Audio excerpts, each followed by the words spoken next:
Hola, esto es Mundo Cuñao, la sección de ¡Gran cuñao! en la que arreglamos el mundo.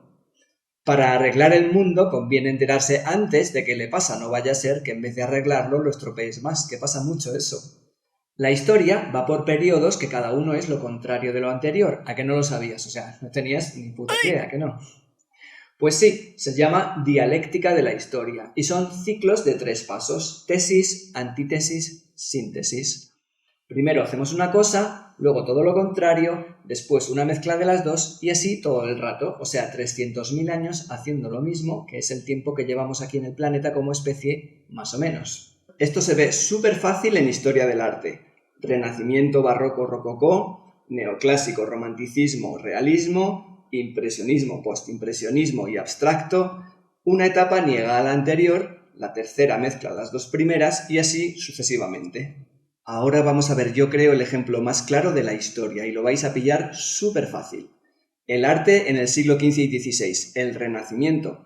En 2 palabras, armonía y equilibrio. Eso sería la tesis.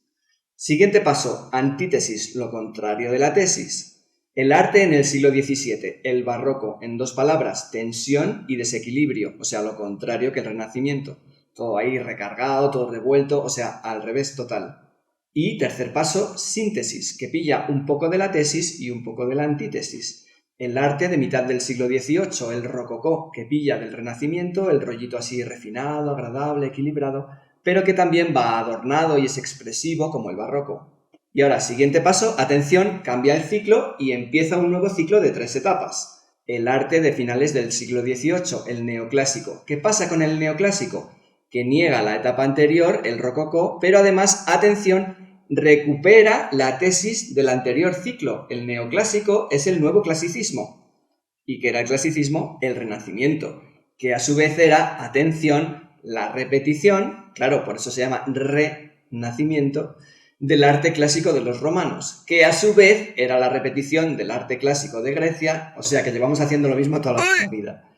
Porque la historia del mundo es como la historia del botellón. Vino y casera, tinto de verano, vino y Coca-Cola, calimocho, que parece que cambia, pero que es siempre igual.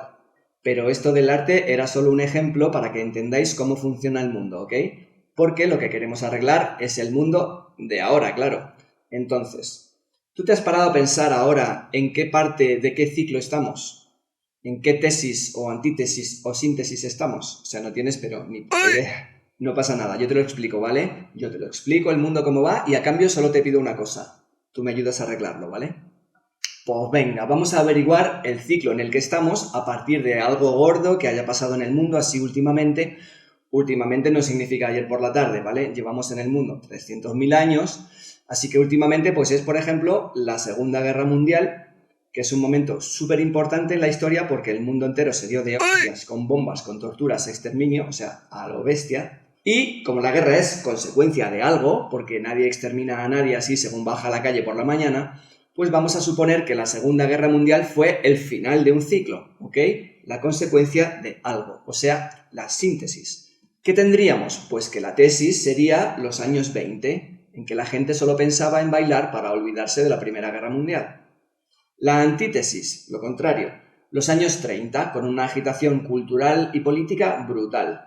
Y síntesis, la Segunda Guerra Mundial. Mucho ojo porque el anterior ciclo es el mismo rollo, con una Primera Guerra Mundial consecuencia de las 2 etapas anteriores. Una de liberación, las revoluciones liberales, y otra de muchísima tensión, la paz armada. Como consecuencia, la síntesis fue la Primera Guerra Mundial. Bien, pues ¿qué pasa después de la Segunda Guerra Mundial? Ya vamos llegando al presente.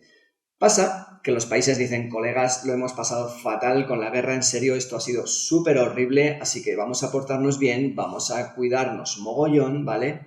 Y montan lo que se llama el estado del bienestar. Los países ayudan a la gente haciendo escuelas y hospitales para todos, protegen el empleo para que la gente pueda vivir de su trabajo, producen energía, hacen casas que la gente pueda comprar y todo va como bastante guay hasta que 40 años después, en los años 70 y 80 del siglo XX, como que la cosa se les va de las manos, los países se quedan sin pasta y los trabajadores tenían tanta protección social, tantos derechos, que podían tumbar a las grandes empresas e incluso tumbar a los gobiernos.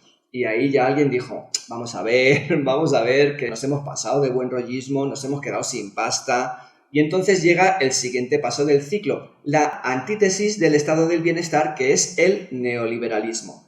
A partir de ahora, los gobiernos ya no van a intervenir, no van a dar servicios, sino que los darán las empresas privadas. Estamos en los años 80 y es la época que llega hasta hoy y que, atención, está dando muestras de que va a terminar y pronto dará paso a la siguiente etapa, la tercera y última de este ciclo, la síntesis. Pero, ¿cómo sabemos que está terminando la etapa actual del neoliberalismo? Fijaos, en todas estas etapas siempre hay un hecho concreto que es lo que marca el cambio, ¿ok? Por ejemplo, el fin del estado del bienestar y el comienzo del neoliberalismo lo marca la huelga de mineros de 1984 en Inglaterra. La industria del carbón cada vez daba menos trabajo porque había menos carbón y más máquinas. Cada vez daba menos dinero que el petróleo y el gas, así que entra en quiebra, pero el gobierno la tiene que mantener porque hay miles y miles de mineros que viven de ella, así que la tiene que mantener artificialmente a costa de perder muchísimo dinero. Y el gobierno ya dice, colegas, hasta aquí hemos llegado, lo siento mucho, pero hay que cerrar las minas y despedir a los mineros. Los mineros se ponen en huelga, aguantan un año, pero al final se tienen que rendir. A partir de ahí arranca el neoliberalismo, arranca la tendencia de reducir al mínimo la intervención del Estado en la economía y dar cancha total a las empresas y al libre mercado. Y del mismo modo que se agotó el estado del bienestar, ahora están apareciendo signos de que el neoliberalismo se está agotando también. Hace unos pocos años llega ese hecho que marca el principio del fin de esta etapa, del neoliberalismo. La crisis de 2008, en que los bancos de todo el mundo se quedan sin pasta y ellos que les encantaba el neoliberalismo, les encantaba que los gobiernos no interviniesen en la economía, de repente al quedarse sin pasta como que se acuerdan mogollón de los gobiernos y les piden que intervengan corriendo en la economía y que les den más dinero para poder seguir funcionando. A partir de ahí hemos seguido estirando el chicle, los gobiernos ya casi no dan servicios, sino que los dan las empresas privadas, energía, hospitales, escuelas, y como las empresas quieren ganar cada vez más y más dinero, porque esa es la finalidad principal de las empresas, ¿qué pasa? Que la gente no tiene pasta para vivir y ahí ya los gobiernos dicen, a ver, colegas, que nos hemos pasado. Y entonces, hace nada, en 2022, la Unión Europea interviene en la economía y limita el precio de la energía, de la electricidad, del gas. Las empresas ya no pueden pedir cada vez más dinero, más dinero, más dinero, total por dar lo mismo, gas, luz, gasolina, y más signos del inicio del declive del neoliberalismo. Los países crean nuevos impuestos para las grandes empresas. Si se enriquecen que te cagas, tienen que repartir un poco más. Un signo más, los países se unen para financiarse emitiendo deuda pública conjunta. Hacen leyes para proteger los ingresos de las personas, que la gente pueda vivir con el dinero que gana. Y otro síntoma más muy claro también, el fracaso tremendo en Reino Unido del gobierno de Liz Truss, que quiso aplicar medidas neoliberalistas y no duró el gobierno ni un mes. Así que esto es lo que está ocurriendo en el mundo, amigos. Es muy importante verlo desde esta perspectiva histórica porque si lo ves solo por el lado político y te quieres posicionar a favor o en contra de alguna de estas tendencias, pues lo más seguro es que te estés columpiando, que te estés dejando influir por partidos políticos que unos dicen lo público es lo mejor y otros no, lo privado es lo mejor. Y no es una cuestión política, es el signo de los tiempos. Esto no es cuestión de estar a favor de los servicios públicos y el bienestar o a favor de la empresa privada y el neoliberalismo. Como te acabo de demostrar, las dos tendencias tienen sus pros y tienen sus contras y es una cuestión de equilibrio. Las empresas públicas y las empresas privadas deben convivir y deben competir. Pero, ¿qué ha pasado? Que en vez de buscar ese equilibrio, esa coexistencia, lo que han hecho es tirar siempre a saco cada uno para su lado. En los 80, la protección de los servicios públicos ganó tanto peso que se hizo insostenible y se le puso freno con el neoliberalismo. Y después el neoliberalismo ha ido desequilibrando tanto la balanza hacia el otro lado, a favor de lo privado, que ha llegado a un punto insostenible también. Así que ahora la tendencia, el siguiente paso, si seguimos el proceso dialéctico de la historia, sería la síntesis, que debería tomar lo más positivo de las dos etapas anteriores, tanto del estado del bienestar como del neoliberalismo, y llegar así a un equilibrio. Esto es una teoría gran cuñado que te cagas, no la he oído en ningún lado, pero os podéis jugar lo que queráis a que ocurrirá. Estiraremos el chicle hasta que nos explote en la cara, pero llegará. Así que en Gran Cuñado nos pusimos a pensar en cómo podría llamarse esta nueva etapa y se nos ocurrió esta palabra. A ver qué os parece. Ecuanomía.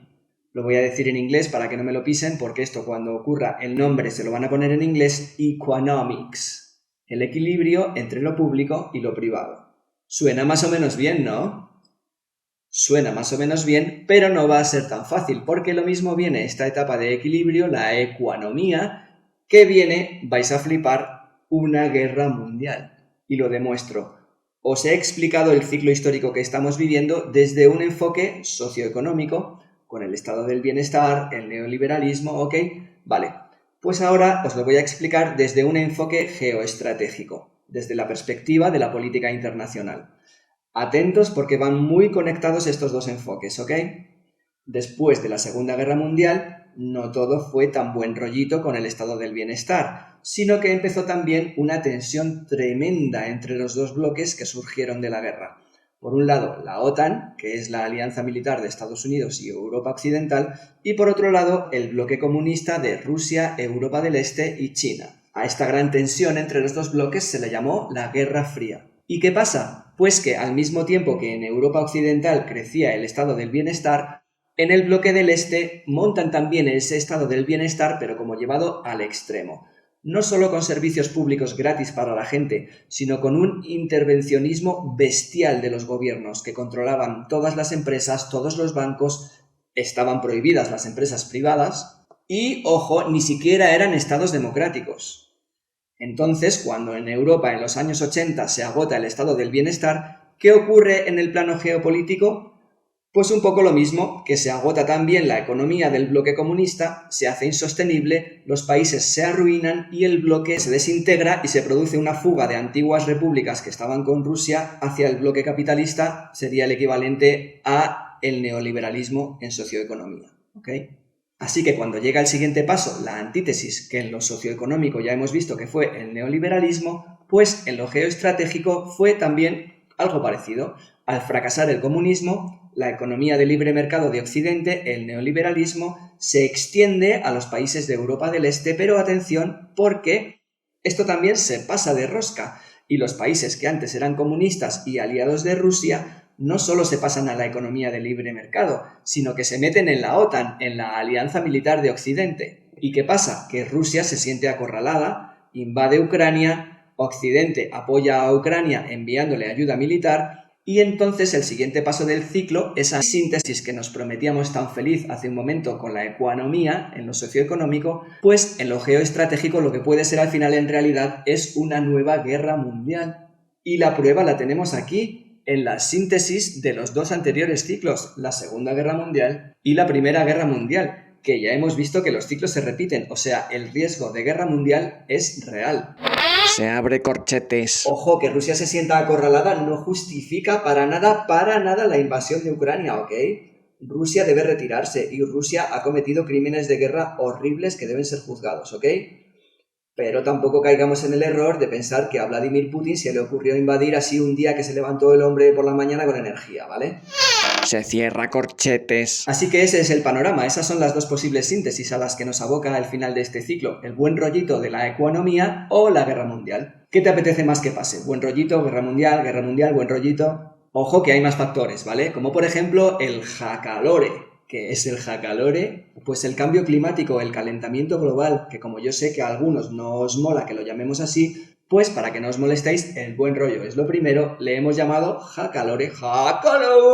Y esto va a influir mucho en que haya o no buen rollito en el mundo en los próximos años. Os lo seguiremos contando aquí en Mundo Cuñao, la sección de ¡Gran Cuñao! que arregla el mundo.